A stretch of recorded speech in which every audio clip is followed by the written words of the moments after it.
Well, you're asking me what is a foreign fighter, and there isn't really a proper definition either in political science or in international law or national law, really. It's just a term that's being used at the moment with a particular group of people in mind, and those are people who have a passport which enables them to go to perhaps Iraq and Syria, fight, and then the danger is, and this is where the term has become so pertinent, that they might come back to a place like Australia or the United Kingdom or France and commit a terrorist act. So they're known as foreign fighters because when they're fighting in Iraq they have a foreign nationality, and when they come back that's the danger, that they're a fighter who's been maybe radicalized.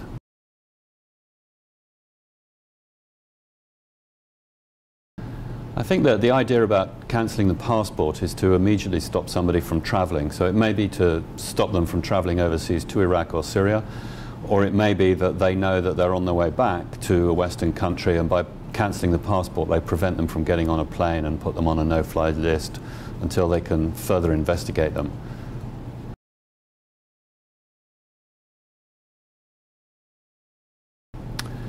Well, the issue about citizenship is complicated. If you have two citizenships and you were to cancel one of them and leave somebody with the other, that might be okay if it was done in accordance with the proper procedure, was necessary and proportionate.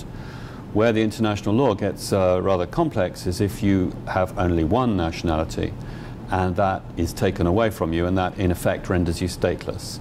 Now, for some states, such as Australia, that would be a breach of their international obligations. The United Kingdom, for example, has a reservation which would allow them to render somebody stateless, but for the moment they seem not to want to do that.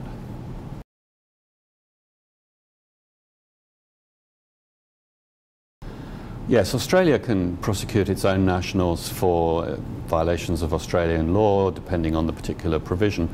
Perhaps most importantly, they can prosecute anyone for war crimes, and a lot of what is happening, in particular in Iraq and Syria at the moment, would constitute a war crime, so it would be relatively easy. You'd still have to get, though, the permission of the Attorney General in Australia. In other countries it works differently, but so far the emphasis has been on prosecuting people for going to fight and not for any international crime that they might have committed.